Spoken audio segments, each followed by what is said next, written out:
like that, right there. You know, like I'm sitting here and I can focus on the noise around me because there's a lot of building, well, not building work, I guess there's construction going outside. Got construction over here, got different noise from different, and see those little chinks of sunlight coming through the clouds. Am I going to focus on that it's grey, or am I going to look at the pigeons on the roof eating French fries? I mean, that's the beauty of life. But I'm here. Let's see, I'm in Miami Beach. It's 7:59 a.m. Normally I would be up doing something even earlier when my son goes back to school, and I'm thinking about the events that unfolded from yesterday when I wanted life to go a certain way. I had plans of what I was going to do, and then I was dealt a different hand. Hi, Nicola. Oh my gosh, hi. Good to see you. Are you in London? So, oh my gosh, bless you. Oh, that's so sweet of you. Thank you, Nicola. So good to see you. The talk about life being dealt a different sort of hand with things is that I'm trying to make sure that I show up without this idea of things needing to be perfect. I don't know if you can relate to that. And just focusing on what is working and stuff, what isn't working. And actually, Nicola, because I know we originally met through doing, from when I did Darman, this was really tough. I got offered a lead Darman role yesterday,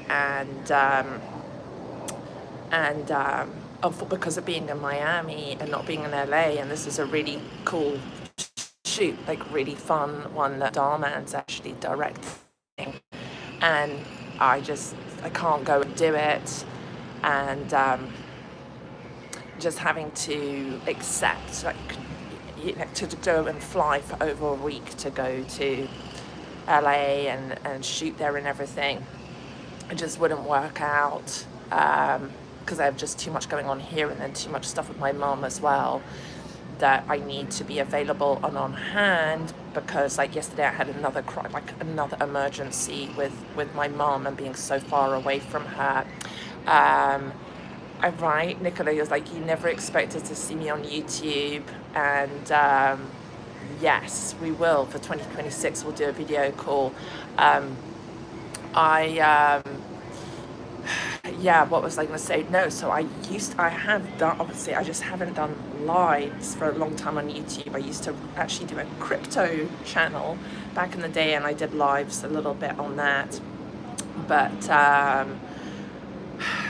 just, part of me is just, I guess this is where I get to be on here and express myself a little bit, and you just see me on real time. So look at right now at Miami Beach. Oh, thank you. So my videos are inspirational. If I'm ever in London, let's schedule a coffee. Yes, so we will do that. Unfortunately, at the moment, because of the health challenges with my mum, hence life not cooperating, it is brutal at points. It's really challenging. But look, have just a little look here. Look at that.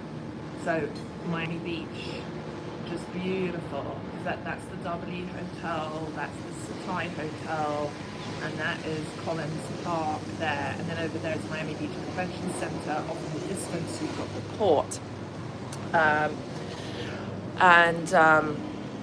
Anyway, so I'm having some morning coffee here, and really thinking about how, when you have goals for the year ahead, and I know that you're goal driven and focused too, but it's like things just don't cooperate. Life does not cooperate. It just doesn't.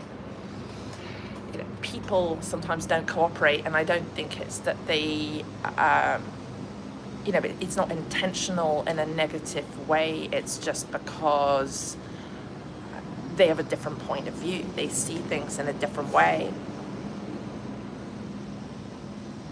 Oh, you Florida 10 years ago. That's really cool. Miami is gorgeous.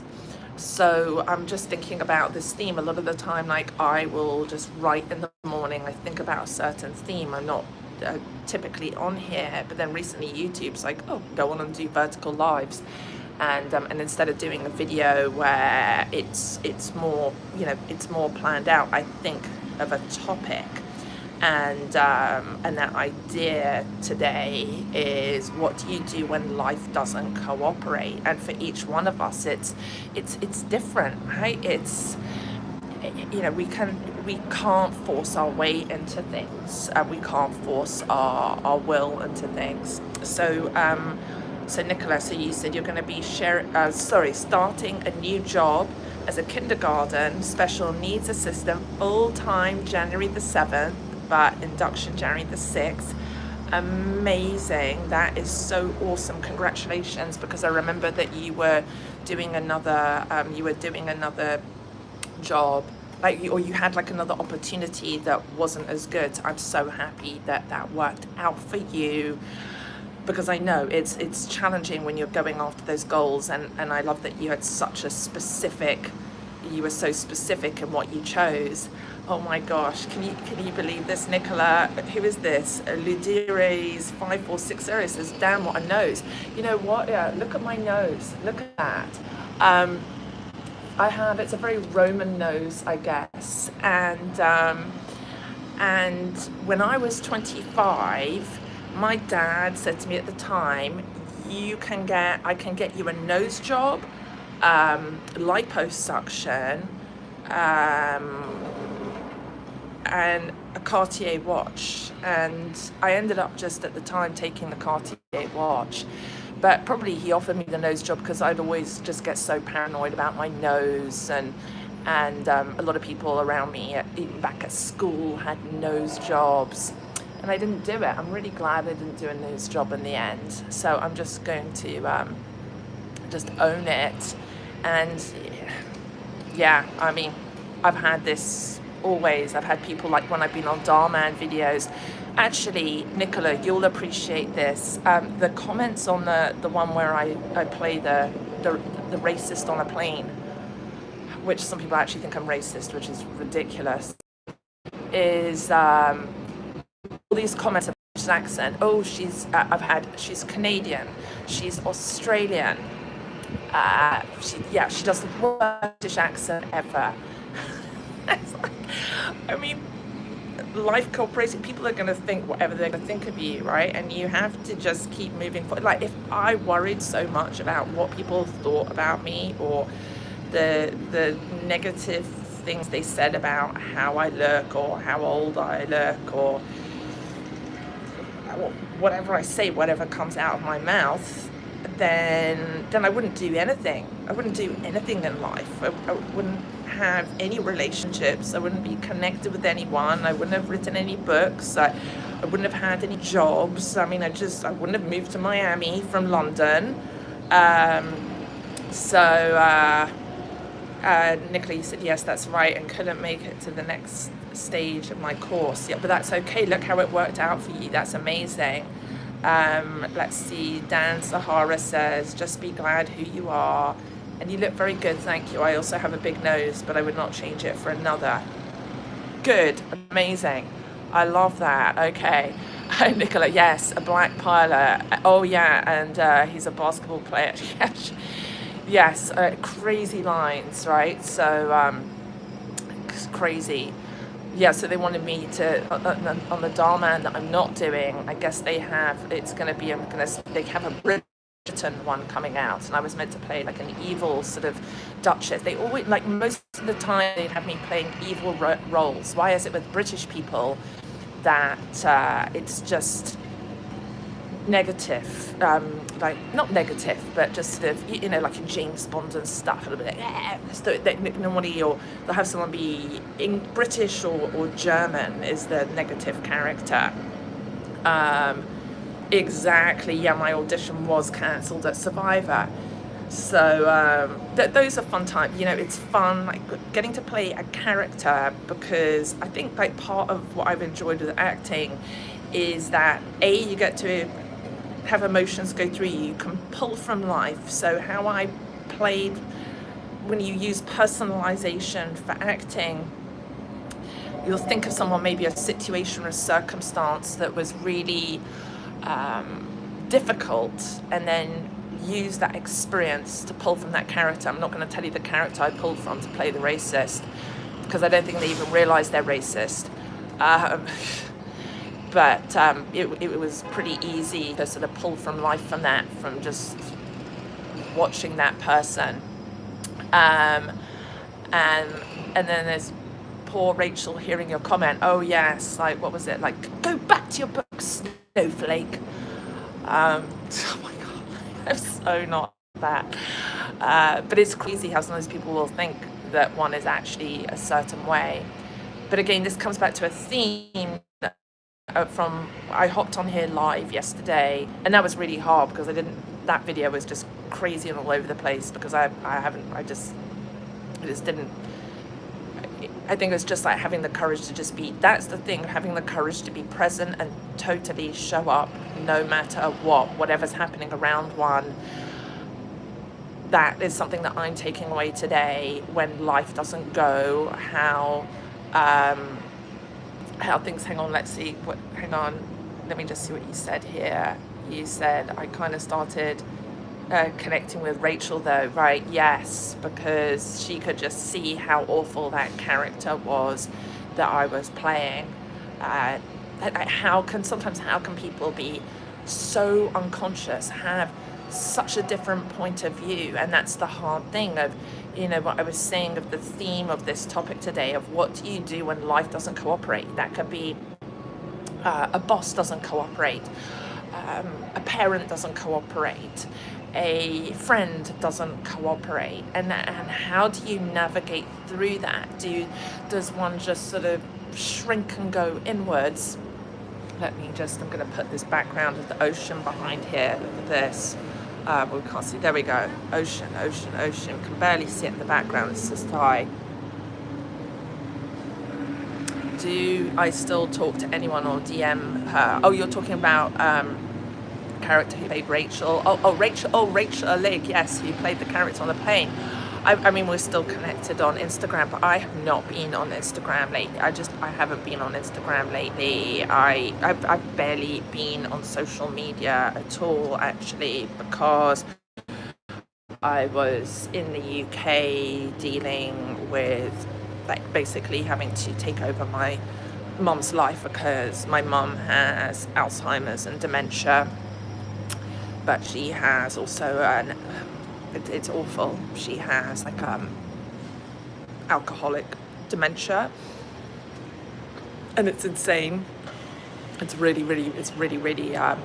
never thought I would have to deal with something like this. And sort of like with acting, where you have to memorize lines and go through that. My mum doesn't every 30 seconds. She doesn't. She won't remember from what was said 30 seconds ago, and there's no when someone has dementia saying to them, but I just said that to you, because she's not going to remember. Like, literally, I had a situation where the TV wasn't working, and she's like, why is the TV not working? Well, it turns out her Sky TV box is 9 years old, and they need this, and I didn't know, because I live in America, but I guess you have like the Sky Q box.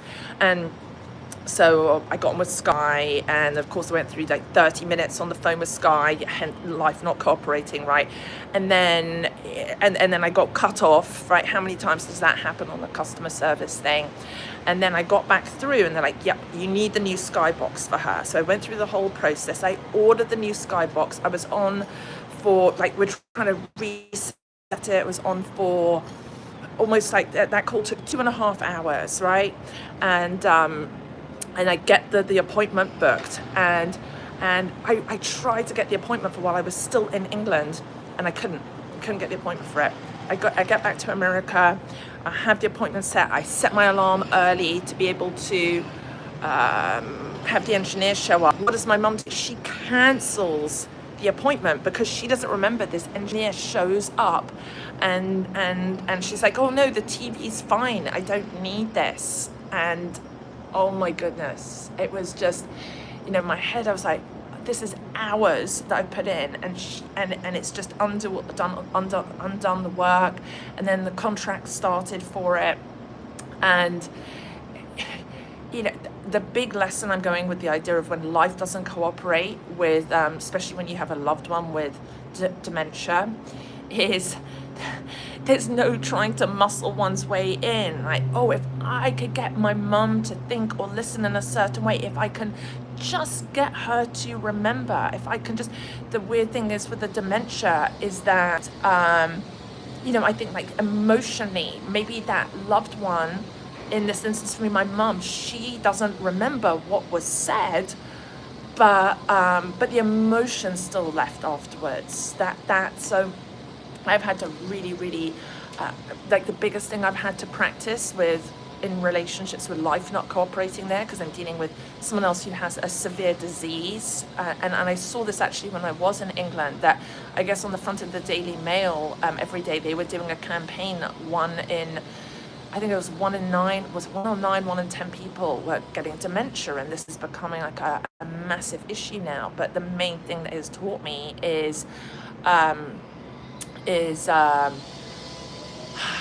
patience. And in the past I used to be so driven. Like when I was in my 30s, I was super driven and touring everywhere and doing book tours and workshops and doing a lot of stuff on TV. And now, like, it's like I'm having to be flexible with life. It's just different now that I'm in my, oh my God, I can't even believe saying I'm in my 50s. Yeah, someone will say at some point like I'm like an old hag, right? But again, what other people think of me is none of my business. Hang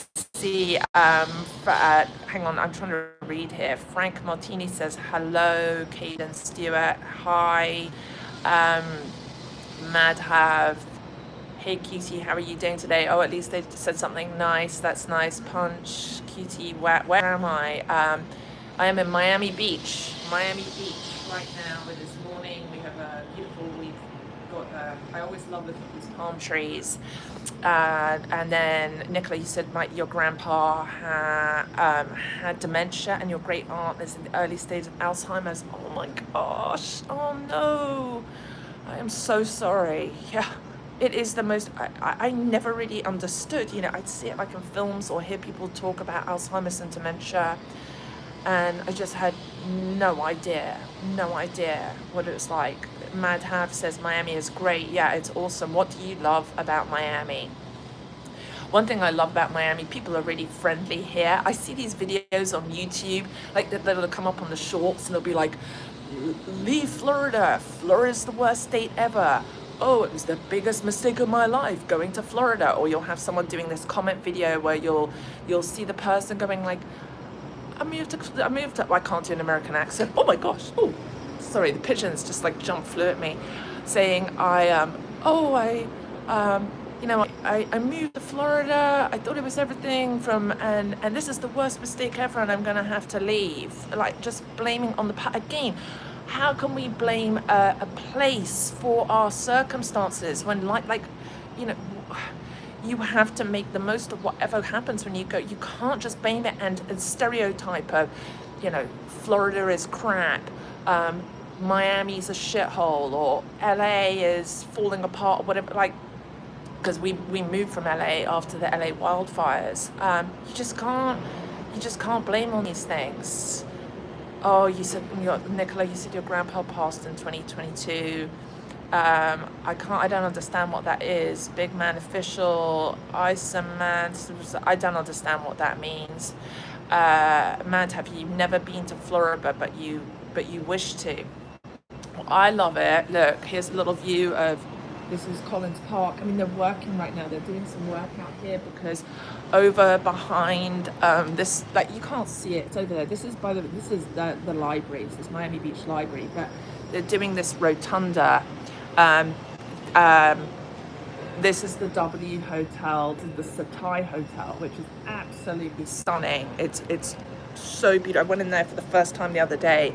I've been living here for months and I'd never gone into the Satai because, I don't know, some part of me felt like, oh, I'm not put together enough. I'm not, like, oh, I need to be dressed a certain way or have like a certain level of success to feel like I can go in there, which is just ridiculous, you know, sometimes of the idea of how a place can make you feel better or worse in a certain situation. You know, again, this goes back to, I don't know, like, I think a theme of being true to yourself, and I think that it can really set you free in terms of like being yourself and not worrying what others think of you, especially in an age of where, like when I was growing up, we didn't even have social media. Nicola, you say you would love to stop by Miami, but that time 10 years ago, I was in, oh, you're in Disney World and Universal Studios. Yes, and take a trip to America to meet all the actors that we talked to on Dharma. Yes, yeah, that would be fun to get everyone together from Dharma. I mean, I definitely, like, everyone that I've worked with on Dharma, from the cast to the crew, fantastic. It really, they do, you know, when Darman has said, like, the Darman family, it really has felt like that. And you know, even though I'm in Miami now and I'm not in LA, there was another character, Nicola, they were going to have me play, that again I couldn't do it. It was earlier, it was back in the end of May, where it's another racist character. What, do I look like a racist? Oh my god, like growing up in London, I was I mean, like, I had friends from Papua New Guinea, from Sri Lanka, from China, from Iran. My next door neighbors were from Trinidad and Tobago. But anyway, yeah, so they wanted me, that the character, the role, it was to play a minority, like turning down some, you know, being the bank manager and being totally evil and saying, oh no, you can't, you know, who are you? You don't have any money, sort of thing. So how often am I doing lives? I had the last live I did was so many years ago. It was when there was a hurricane actually going through through Florida. It was Hurricane Irma, and that at the time I was in LA. That was the last live that I did. And then just yesterday it popped up. You know, I haven't been doing videos really at all. And sometimes, like when I'm doing a proper YouTube video, where I say, oh, a proper YouTube video, you know, it's like I'll have, maybe it's more thought out or more specific, but I realize that I really like to, it's nice to connect with other people. When I say other people, right, there's so much, like, people just, I've heard it on YouTube where people, like, they just look at stuff as if it's just, people aren't people, they're just numbers, they're not real.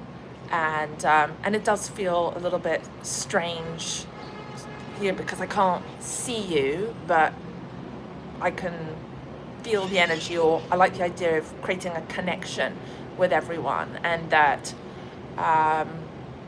you know, I'm just, like I said, at the end of the cup of morning coffee, yeah, just to make wherever one is in the day. I think, hang on, what time is it there? You're at 8, 9, 10, 11, 12. You're like 1:20 in the afternoon, right? Yeah, just doing things sort of imperfectly and just showing up. In the morning is normally when I'll have my most sort of insights before stuff kicks in for the day. So I don't know how often I'm going to do lives. I just don't know. Yeah, talk about live. There's no controlling this, right? Look at this. You know, I nearly didn't go live this morning because I'm like, oh, there's noise. And I just realized that I've said like about 20 times on this call. My acting coach, Howard Fine, he used to have a jar, and he would say for every time someone said like in class, they would have to put $1 in a jar, and that jar filled up really very quickly. So I'm noticing how much I'm saying like. Nicholas says, I wish you were a character who stood up for the victim. Yes, that would be good. Yeah, I played a judge once on Darman, and I played like briefly did I just say like again? I played a paramedic. No, not a paramedic. What was it? What do you call it in America? No, one of the first responders I played. And okay, Madhouse says here, you are too talkative. Look to the comments between. Thank you. This is I will look to the comments more. I appreciate that. That's good guidance, good feedback. Nicola, you say, I agree. I'm pushing myself to socialize more, and I noticed that since connecting with actors on Darman and other Darman fans, it limited my social and communication skills, but taking a break, I got better. So you're pushing to socialize as well. Yeah, I find even though I can isolate myself at points, which seems strange, like I just did the like again. When people say, are you introvert or extrovert or a combination of both, sometimes I feel as if labeling, it's so hard because sometimes when I was growing up as a teenager, I was extrovert.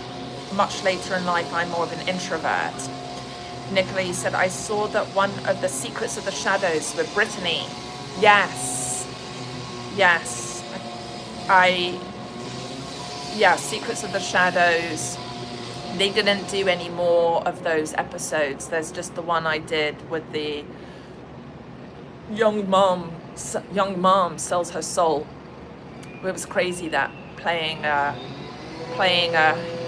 evil witch. I actually had, so there was some people I was in a spiritual circle with, and when I got that role on Darman and playing the head of a witch's coven, someone in that group in real life did not want me to be in the group anymore because they thought I had become possessed by the devil, which is insanity.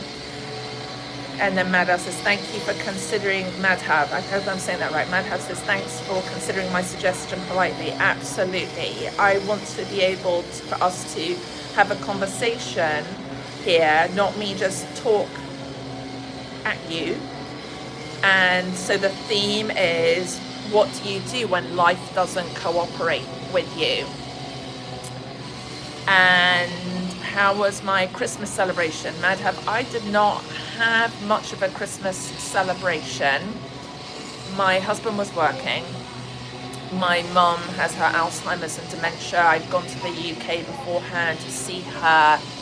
And so I went for a little walk on the beach, which was amazing, but it wasn't a big celebration. I think a lot of people feel pressure over the holidays. I'm so sorry it's crazy about this noise over here. What about you?